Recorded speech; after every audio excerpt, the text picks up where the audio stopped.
Thank you. Thank you so much. Please, everybody have a seat. Good morning. Hey, Jumbo.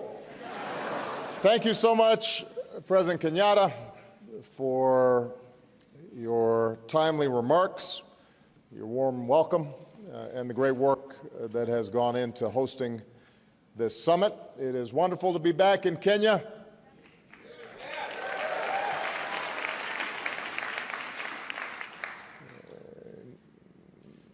Niaje, wasi.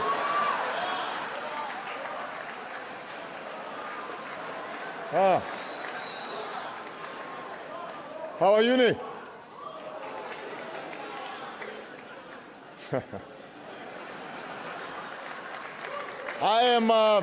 I'm proud to be the first U.S. president to visit Kenya.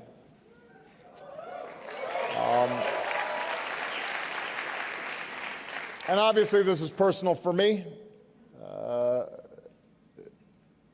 There's a reason why my name is Barack Hussein Obama. My father came from these parts. I have family and relatives here. And in my visits over the years, walking the streets of Nairobi, I've come to know the warmth and the spirit of the Kenyan people.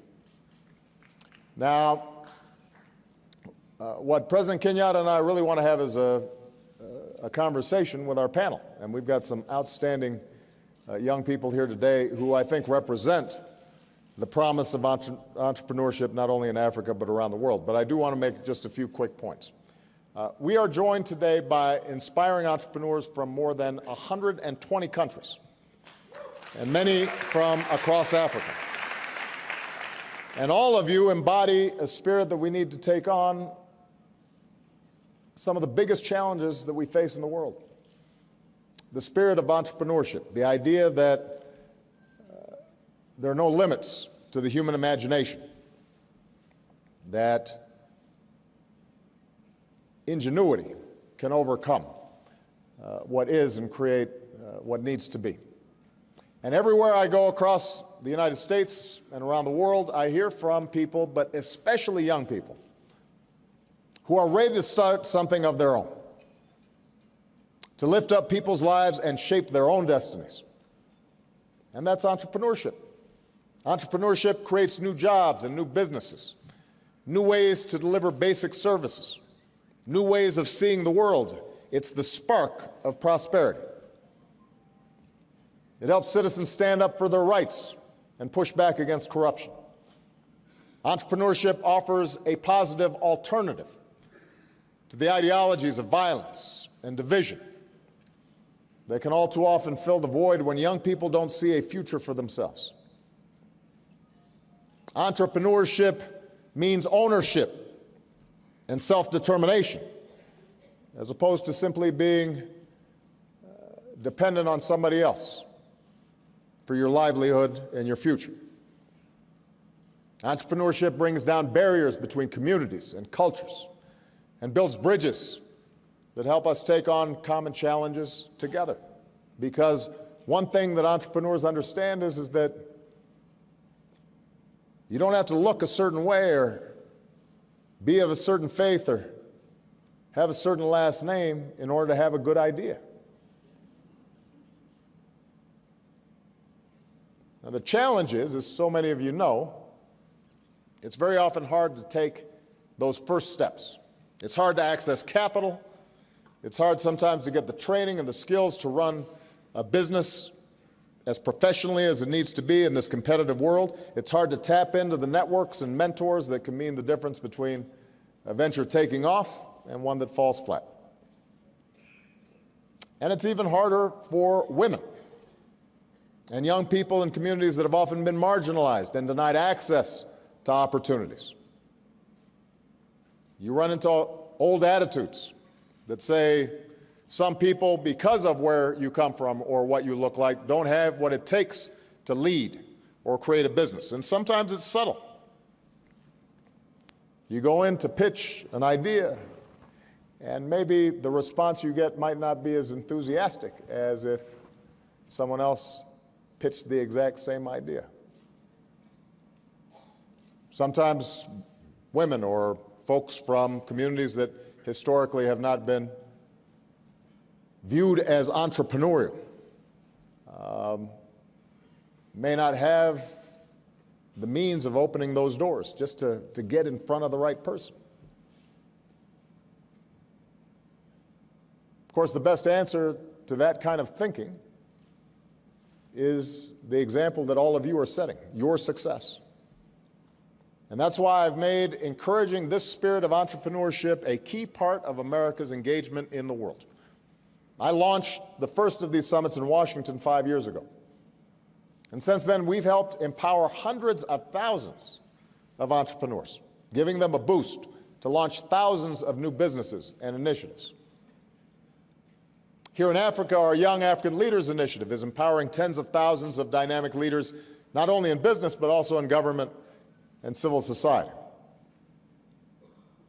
Because one of the things that we have come to understand, and this is particularly relevant to Africa, is that in order to create successful entrepreneurs, the government also has a role in creating the transparency and the rule of law and the ease of doing business and the anti-corruption agenda that creates a platform for people to succeed. So this is our first global entrepreneurship summit in sub-Saharan Africa. We wanted to come here. I wanted to be here because Africa is on the move. Africa is one of the fastest growing regions of the world. People are being lifted out of poverty, incomes are up, the middle class is growing, and young people like you are harnessing technology to change the way Africa is doing business, as President Kenyatta alluded to. And that creates incredible opportunities for Africans and for the world. It means more growth and trade that creates jobs in all our countries. It's good for all of us. This continent needs to be a future hub of global growth, not just African growth.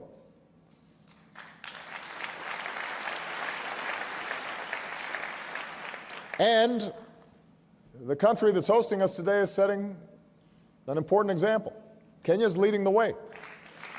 Today, Kenya is the largest economy in East Africa. High-speed broadband and mobile connectivity are on the rise, unleashing the entrepreneurial spirit of even more Kenyans. Every day around the world, millions of people send and save money with M-Pesa. And it's a great idea that started here in Kenya.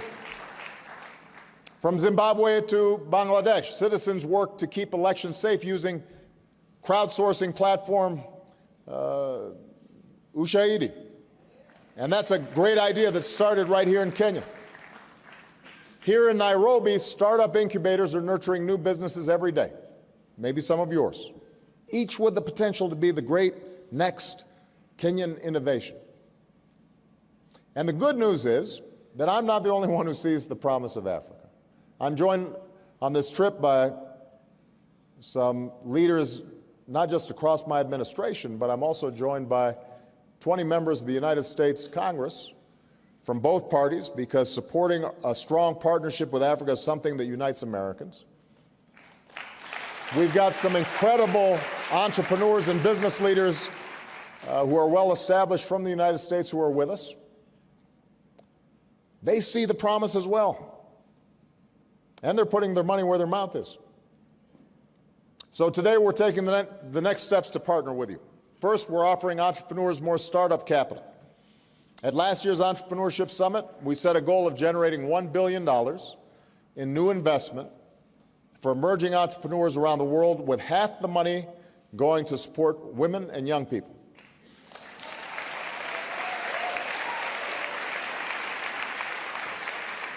A few months ago, I challenged governments, companies, organizations, and individuals to help us reach this target. Today, I am proud to announce that not only did we make our goal, we surpassed it. We secured more than $1 billion in new commitments from banks, foundations, philanthropists, all to support entrepreneurs like you. Second, we're connecting you with the world's top business leaders and innovators. We handpicked more than 200 seasoned investors and entrepreneurs and brought them to this summit. I even brought a few of my presidential ambassadors for entrepreneurship. These are some of America's leading innovators and entrepreneurs. So if you see them, don't be shy. Pin them down, get their advice, pitch them your idea. That's why they're here. And don't be discouraged if they say, I'm not sure that's going to work. And they ask you tough questions. Because one of the things every one of these successful entrepreneurs will tell you is that along with incredible successes, they've had some failures as well. And they've learned from them. But they haven't given up. Number 3, as I've said, we're stepping it up to support women entrepreneurs. Women are powerhouse entrepreneurs.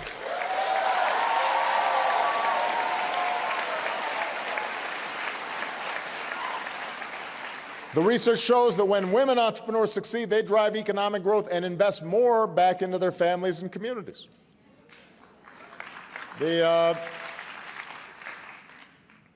We've already helped build a network of more than 1,600 women entrepreneurs across Africa. We're launching 3 women's entrepreneurial centers, one in Zambia, one opening later this year here in Nairobi. And I'm proud to announce that the 3rd center will be located in Mali. We've got some folks from Mali in the house.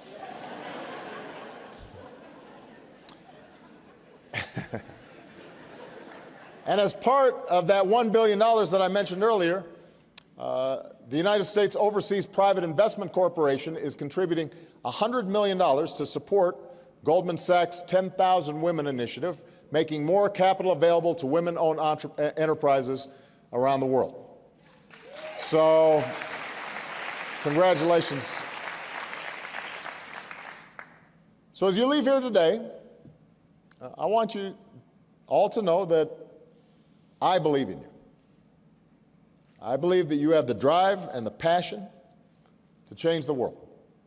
You can unlock new solutions to the pressing global challenges that we face. I believe that. I believe that as you make these innovations, you'll make life better for all of us. And I'm looking forward to being your partner in that process. So with that, what I think we need to do is to hear from some of these young entrepreneurs themselves. They can tell us a little bit of what they're doing, because I think they're great examples of all the talent that is here today. Thank you very much. Goldman Sachs' 10,000 Women initiative, making more capital available to women-owned enterprises around the world. So, congratulations. So as you leave here today, I want you all to know that I believe in you. I believe that you have the drive and the passion to change the world. You can unlock new solutions to the pressing global challenges that we face. I believe that. I believe that as you make these innovations, you'll make life better for all of us. And I'm looking forward to being your partner in that process. So with that, what I think we need to do is to hear from some of these young entrepreneurs themselves. They can tell us a little bit of what they're doing, because I think they're great examples of all the talent that is here today. Thank you very much.